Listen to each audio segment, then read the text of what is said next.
গোয়েন্দা গুলশান বিভাগের এডিসির দায়িত্বে থাকার সময় অভিনেত্রী পরিমণির সঙ্গে অনৈতিক সম্পর্কে জড়ান গোলাম সাকলায়েন। তা নিয়ে আলোচনা শুরুর পর প্রথমে সাকলায়েনকে ডিবি থেকে সরিয়ে মিরপুরের পাবলিক অর্ডার ম্যানেজমেন্টে সংযুক্ত করা হয়েছিল। পরে সেখান থেকে তাকে ঝিনাইদহ ইনসার্ভিস ট্রেনিং সেন্টারে বদলি করা হয়।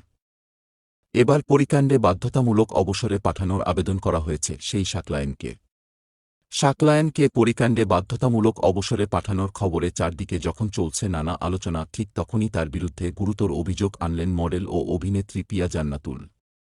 অভিযোগের বিষয়টি মঙ্গলবার দুপুরে ফেসবুক পোস্টে এই অভিনেত্রী তুলে ধরেন। পিয়া লেখেন, এই সেই ব্যক্তি গোলাম সাকলায়েন, আব্বার এফআর টাওয়ার মামলায় যিনি ডিবি থেকে দায়িত্বপ্রাপ্ত ছিলেন। প্রায় ৬-৭ দিন আমি আর আম্মা প্রতিদিনই আব্বাকে দেখতে ডিবি অফিসে যেতাম।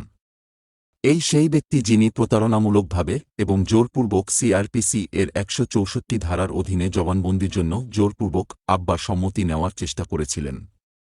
পিয়া আরও লেখেন, আমি আব্বাকে সম্মতি না দেওয়ার পরামর্শ দিয়েছিলাম, কারণ তিনি এ ঘটনায় মোটেও জড়িত ছিলেন না। কিন্তু আমি ডিবি অফিসে পৌঁছার আগেই তিনি আব্বার কাছ থেকে লিখিত বক্তব্য নিয়ে পরের দিন আদালতে জমা দেন। এসব বিষয়ে হস্তক্ষেপের জন্য তিনি আমার ওপর ক্ষিপ্ত হন এবং আব্বাকে আর আমাকে চুপ থাকতে বলেন। অথচ তার জানা ছিল না, আমি চুপ থাকার জন্য জন্মগ্রহণ করিনি। এই অভিনেত্রী আরও লেখেন, যেদিন তিনি এফআর টাওয়ারের অগ্নিকাণ্ডের জন্য জমির মালিক হিসেবে আব্বাকে গ্রেফতার করেছিলেন, আব্বা তখন এতটাই অসুস্থ ছিলেন যে তাকে হাসপাতালে যেতে হয়েছিল। তখন আব্বার বয়স ছিল ৭৭ বছরের বেশি।